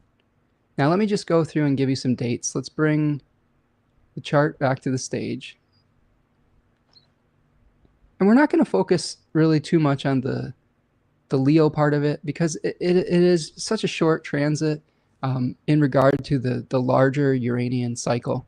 But we could, I almost even have I wonder if there is the same type of guest-host relationship with an outer planet as there would be with the 7 traditional planets. I'd have to think and meditate on that. But even though I have doubts on that, sacred doubt, it is interesting to think about that we are coming up on a Mercury retrograde cycle, and that planet is hosting Uranus and Gemini. So if there were any initial breakthroughs, initial moments that we could attribute to Uranus and Gemini, they may be up for reconsideration with Mercury stationing retrograde. Now, Uranus itself stations retrograde on the 6th of September. So let's go here, and I'll just show you, I'll take you through some of the dates here. So here is the retrograde of Uranus in Gemini. It will go through multiple retrograde cycles during its journey through Gemini, but this is just the first one.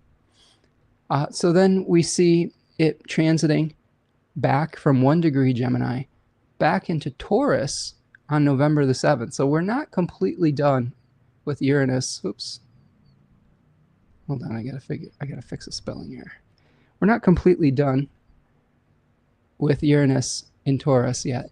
So we've got Uranus in Taurus from November the 7th of 2025 all the way until the 25th of April of 2026. Okay.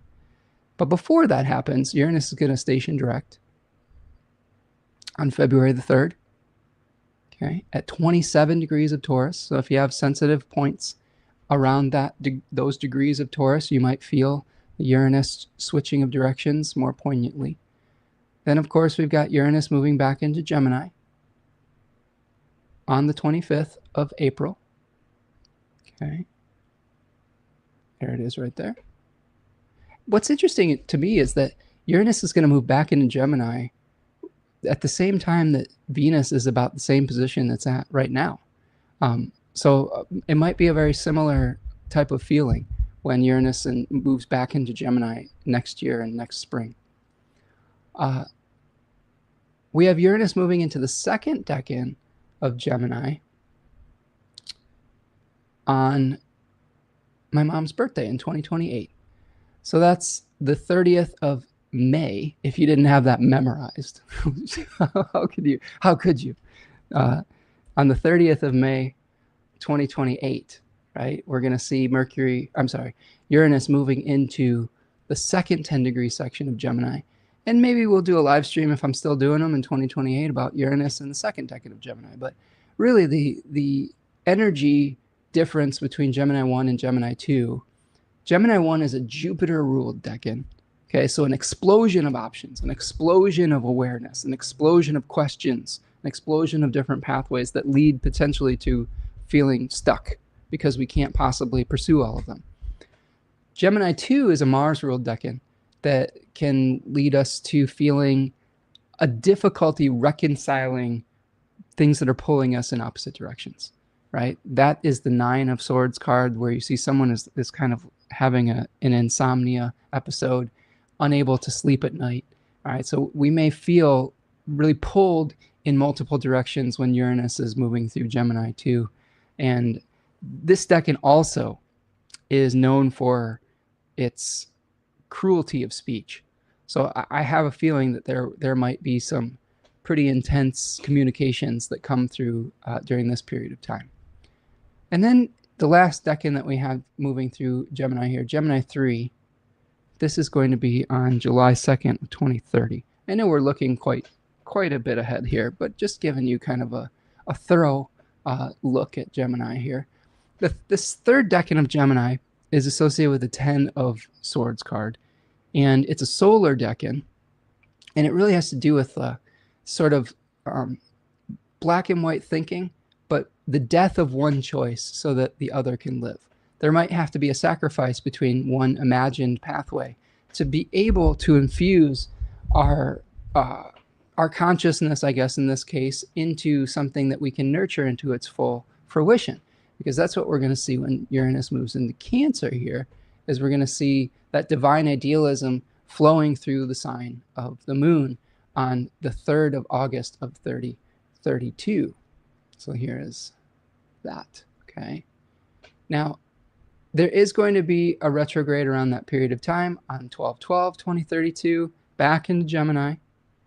And then we have, Uranus moving into Cancer 1 to stay on the 22nd, on the 22nd of May of 2033. So we're going to complete our Uranus and Gemini cycle May 22nd, 2033. So we've got, roughly 7 or 8 years here to work through this and to work through some of the challenges that are going to come within this time period. I'm just going to check back in on the chat here. Take it easy, Stephen. Thank you for stopping by, friend. Actia is here. How you doing, Actia? I like the picture of your little canine friend there. I don't know if I've told any of you, but I've started bringing little dog treats in my pocket while I take my walk in my neighborhood so I can make friends with all the dogs that I meet. It started because I was trying to make friends with the pit bulls next door that aren't being supervised very closely and have a little bit of a chaos agent energy, but now we're friends. But I've extended that into all my little canine friends in the neighborhood. So that's a beautiful dog that you have there, Actia.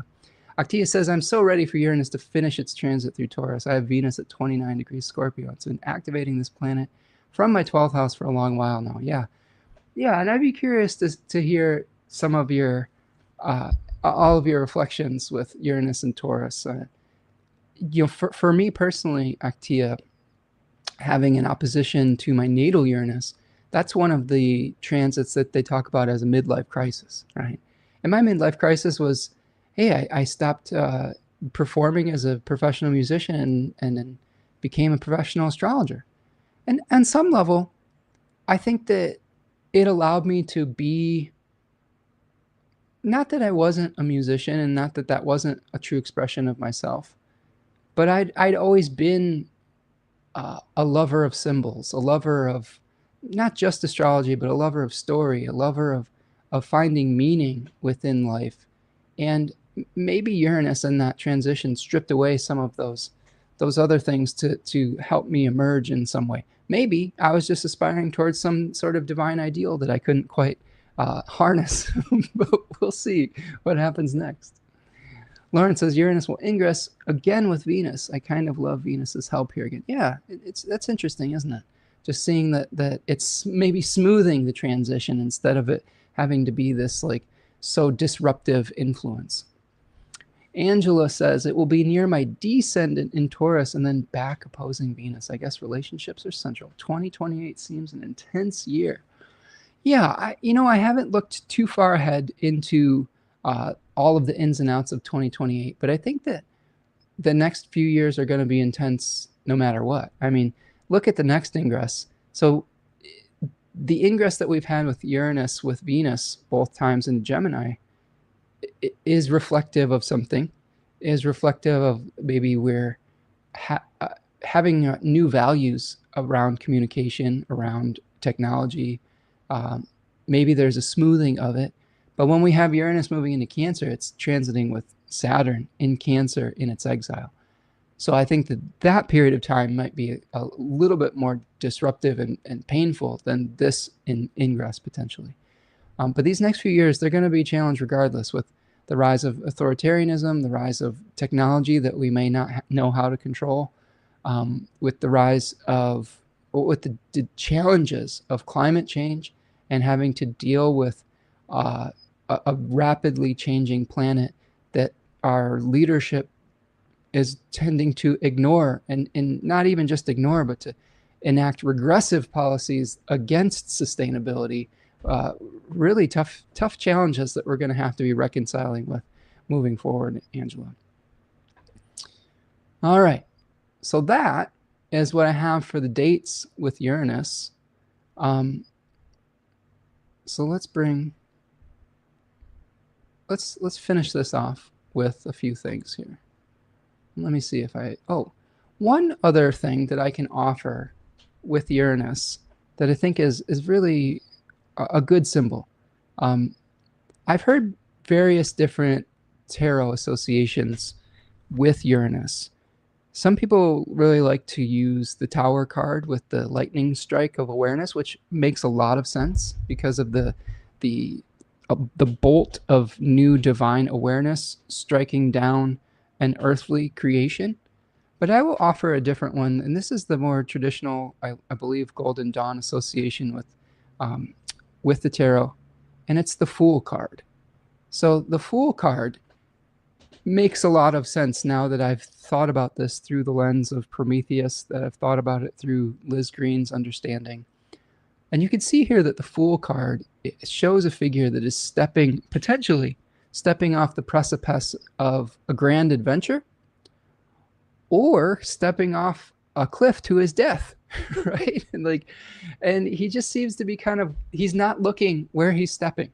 I think it's the perfect image for what we've been talking about here today with Uranus, as far as like, just because we can doesn't mean we should.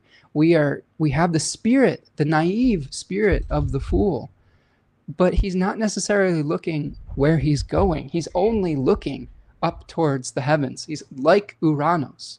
He's only looking up towards the divine ideal. He's not taking time to consider the practical applications of that. And there's even someone, it's like his daimon or something, trying to warn him, his little dog is trying to be like, hey, maybe this is, maybe I'm trying to be the voice of reason today. Maybe this is me being like, hey, all of you, just because you can doesn't mean you should. Why don't you look down? Look down. You're about to jump off this cliff, right? So I really love this image for Uranus, and it is the spirit of exploration is I think sort of the positive themes of it, but also it's a warning too, to not take these energies for granted, to look before you leap on some level as well, to recognize that there have been great atrocities wrought from Uranian thinking, as well as great inventions.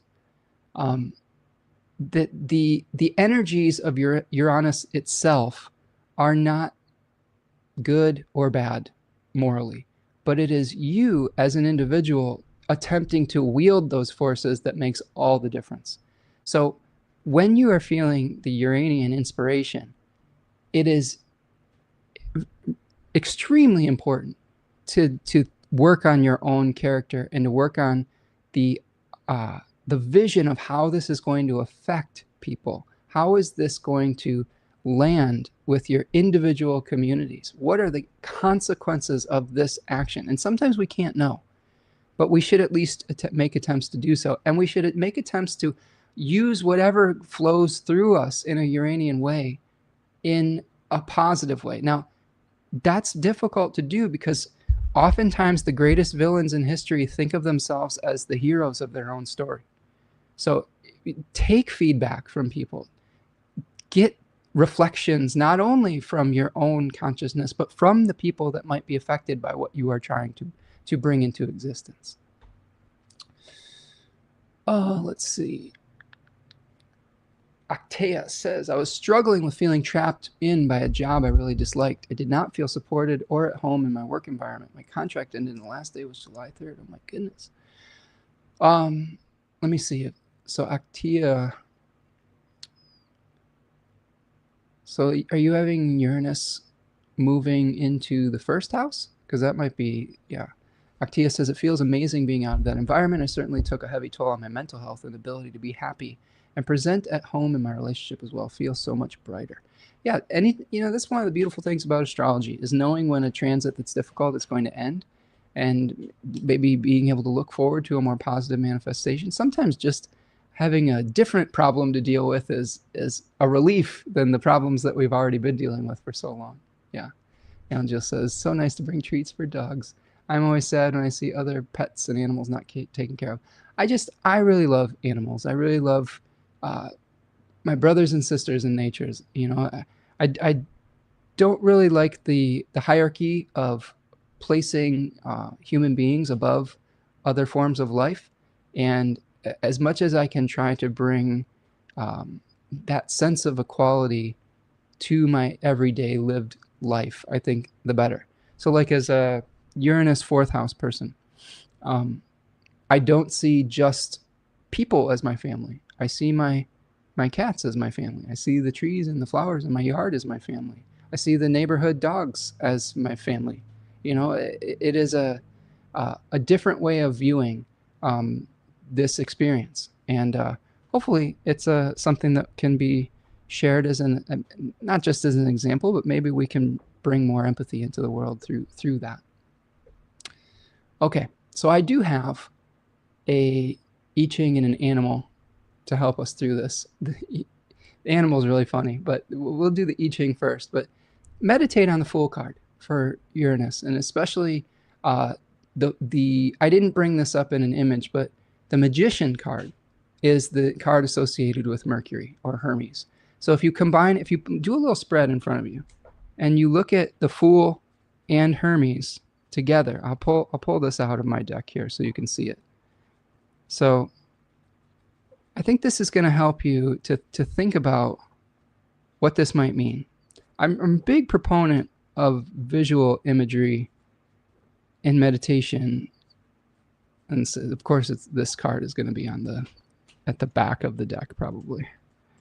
It's always the case when you're looking for one. You're like, which card? Where is it? There it is. So let's see if we can. Yeah, there it is. So we've got these two cards right next to each other here. Here is the Fool, and here is the Magician. Let's see if I can get to focus. Okay, so there's our Magician. He has as above, so below. He has all the elements that he's trying to achemically mix into the right combination. Now, the interesting thing about this is that this Magician card, he looks like a lightning rod. He looks like he's taking that divine ideal, but he's grounding it, right? He's grounding it into the earth. And I think that's good advice here. You could also think about the Lovers with Gemini. It's association with Gemini.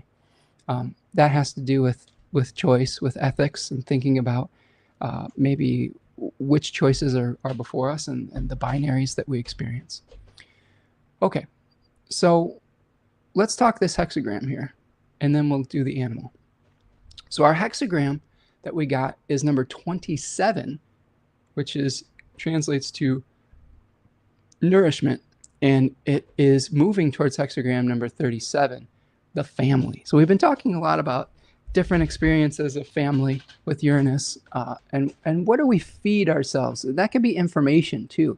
So 27 translates to nourishment, jaws, bulging cheeks, nourishing others, being nourished. You are what you eat, which I think is really important as we're trying to discern fact from fiction, as we're taking in all this overwhelming amount of information as we live in the age of the internet and the digital age. And we're going to be flooded with even more with Uranus here.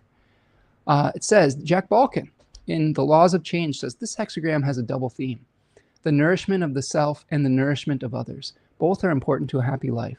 Nourishment of the self means care and cultivation of the self. The Book of Changes is concerned with much more than the nutrition that comes from eating good food. Nourishment means proper care of different aspects of the self, including the body, the mind, and the spirit. Just as the health of your body is affected by the quality of food that you take into your mouth, the health of your life is determined by the quality of activities that you engage in and the ways that you take care of yourself.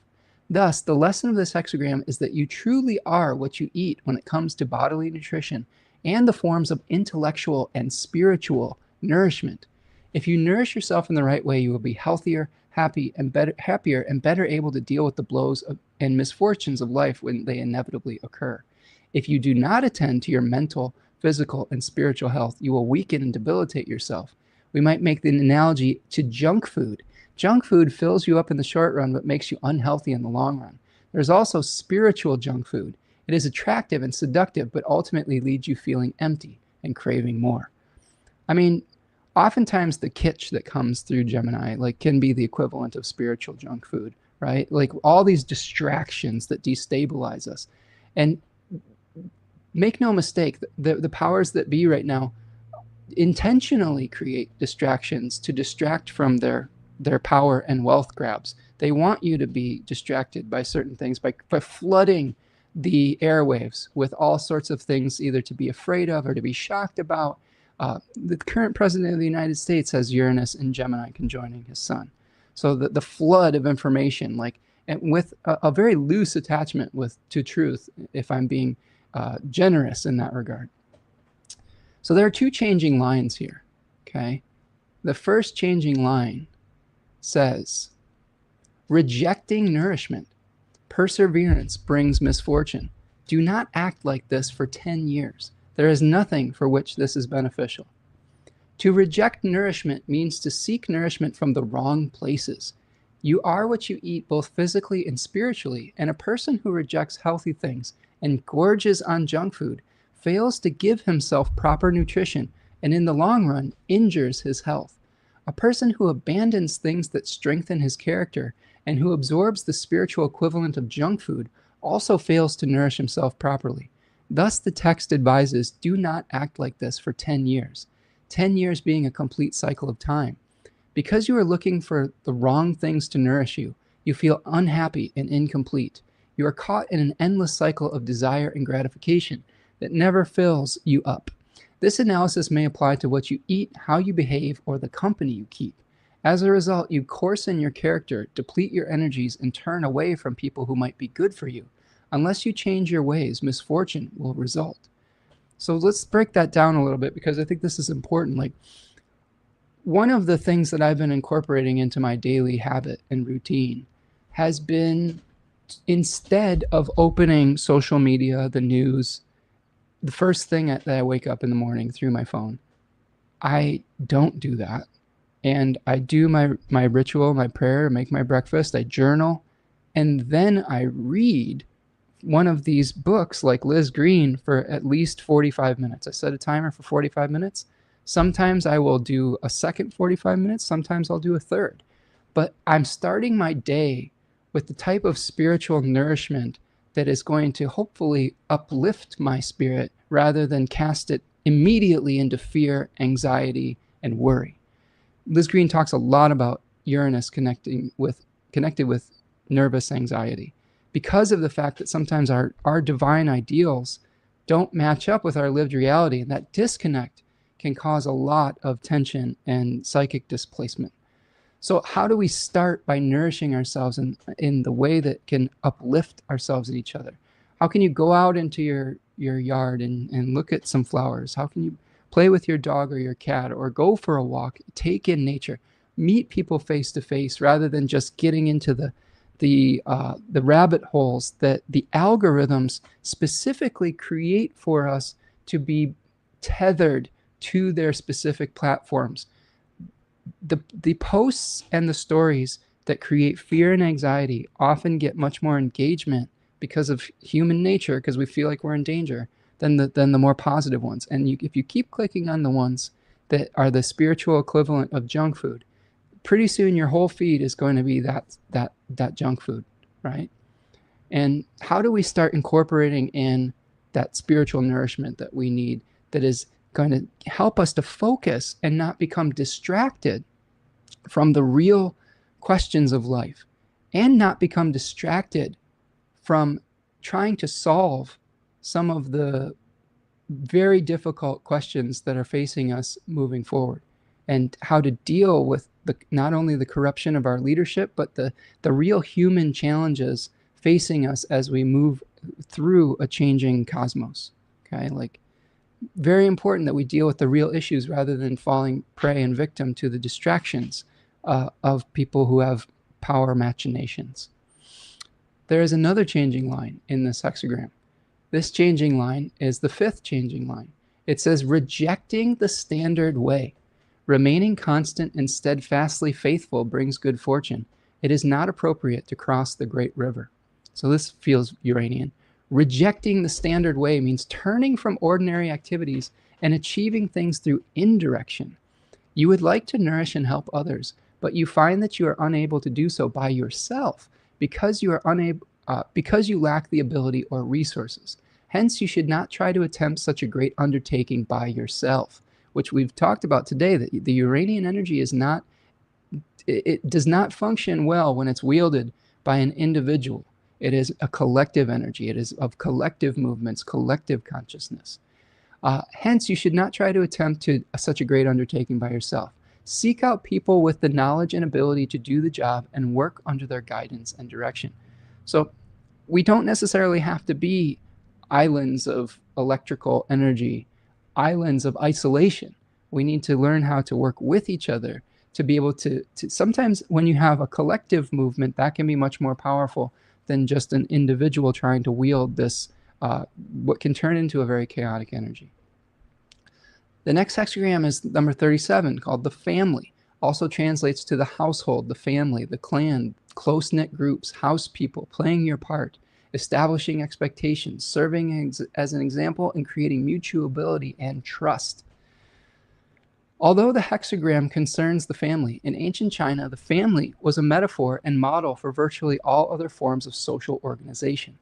Hence, this hexagram is also about the ideal forms of social life and social relations. Okay? That sentence right there brings in some of what we've been talking about, the idealism of Uranus and of social organization and interaction, aka Gemini. Each of the members of the family, father, mother, son, daughter, elder sibling, younger sibling, had specific duties and relationships. When each of them fulfilled their proper obligations to each other, they all played their respective roles appropriately, and the family was well ordered. The Chinese believed that if the family was well ordered, then all of society would be well ordered. In ancient, hold on a second. In today's, so they go and talk about the ancient Chinese society being a little bit more patriarchal. But he goes on to say, in today's more egalitarian society, we cannot accept the Book of Change's assumptions about the restrictive roles of the sexes, or its acceptance of natural hierarchies among people based on the model of the family. Nevertheless, the more general advice that the Book of Changes offers is still valid. It applies to any social relationship, and especially to close-knit organizations. If you want relationships or the organization to run smoothly, you must be committed to it. Play your appropriate and assigned role and work for the greater good of everyone involved. If everyone in the organization does this, it will be well ordered and peace will reign. Okay, so playing our proper role within the society, and everyone has a slightly different role, right? We don't have to play the same roles. Everybody's having a role in, whether it's the resistance, the revolution, however you want to look at it. And it's not going to look the same for everyone. Finally, I have an animal for you, and I found this to be really ironic. This book never fails me. I've got Animal Frequency by Melissa Alvarez is the oracle that I use, and I will just randomly pick an animal from this book in regards to these transits. And the animal that I picked for you today to talk about Uranus and Gemini is the eel, and specifically the electric eel. The shocking electricity coming through Uranus. So I'm going to read a little bit from Melissa Alvarez's book here. says eel symbolizes transformation, mystery, disguise, and hiding. Eel is excellent at using camouflage to protect itself from predators. Eel is fast and swims by moving its body side to side. The electric eel can deliver a 600-volt shock to stun its prey.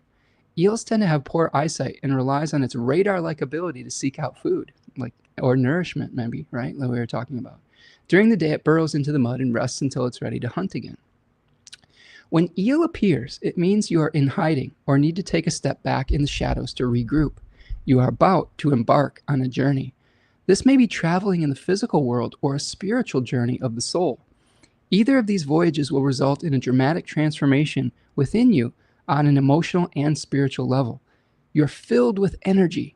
Some may even call you electrifying. People are attracted to you because of your positive energy.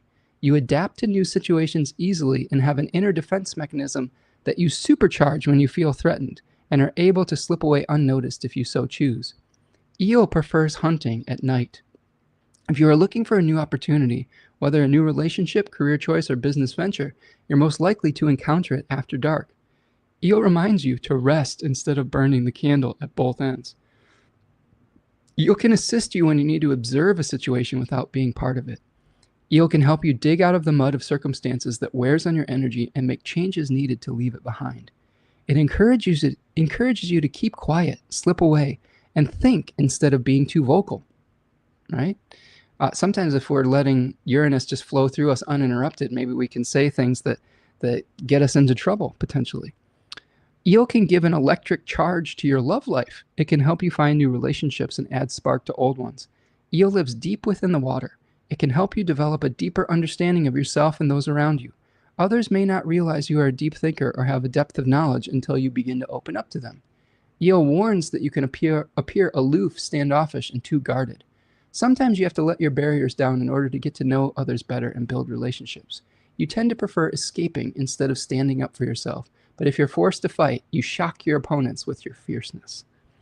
So, eel is really interesting. And interesting that it does its work under the cover of night and in hiding. So maybe there's something to that as far as like being able to see things better through our intuition, through the darkness. And maybe we're going to shock each other with our awareness after we've taken time to consider all the ramifications. If you take time to reflect, and then you have something that is forming behind the scenes. Oftentimes when we reveal it, it seems like this shocking birth that came out of nowhere. But that's not really how life often lives or works. Life often, like when you're creating something, there is a lot of energy and planning that goes into it behind the scenes. And what we see is that the visible part of it is part of a much larger cycle and connective mycelial network of events. And that might be the way to deal with this energy is don't be afraid to think about things holistically, and that part of the cycle is not going to be visible all the time. And we need to reflect on what this is going to mean for the whole and the collective before we come out and express that more in the light of day. All right, friends.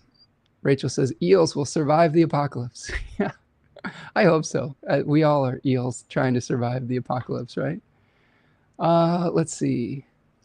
Lauren says, going back to the tarot card, the Fool. What's funny is at class, even though you couldn't see it, I had a Fool tarot card shirt on, and we were all in Uranus energy. Yeah. We were in our deck and walk. We were talking a lot about Uranus. And that is ironic. Like, Lauren, you are tuned in to the collective energy, my friend. Actia says, I feel lucky I have such a sweet pup. He had a Pisces stellium and a Sag moon. Very jubilant. Oh, I love that, Actia. Actia says, yes, ascendant at 4 degrees Gemini, MC at 4 degrees Aquarius, starting a new job at the end of the month in a new field. There will be a big learning curve, but I'm excited for this new venture. Awesome. Actia, I wish you the best of luck with all of that. Rachel, I hope we all survive the apocalypse with our eel-like powers. And friends, I think that's what I've got for you today. Do me a huge favor. Please like this video. Subscribe to the channel if you're new. Thank you so much for all of your intellectual, physical, and just love contributions today. Thank you for being such a wonderful community. Hopefully we'll be able to utilize this energy as a collective spirit and move towards not only being a little bit more like divine, but to ground this energy within the rhythms of the earth, within the rhythms of nature, not trying to dominate nature, but just to try to work together with it in harmony, utilizing these insights to becoming closer to nature rather than trying to separate us further from it. You can find me over at Spencer Michaud on social media, on Instagram, Twitter, Blue Sky, etc. You can also find me over at spencermichaud.com if you want to reach out for a reading or sign up for a class or just see any articles that are up there. That's what I've got for you today. Thank you so much for being here today. Appreciate all of you. Have a great weekend. Have a great Uranus and Gemini cycle. And I will see you all the next time. Be kind to yourself during all of these cycles, especially when you're taking in all of this information. Be kind to yourself by taking a time out every once in a while and feeding yourself the type of spiritual, intellectual, and physical nourishment that can lead to a calm nervous system rather than an agitated one. So be kind to yourself, and that's going to help you be kind to others. All right, friends, that's what I've got. Have a good one. We'll see you the next time. Peace.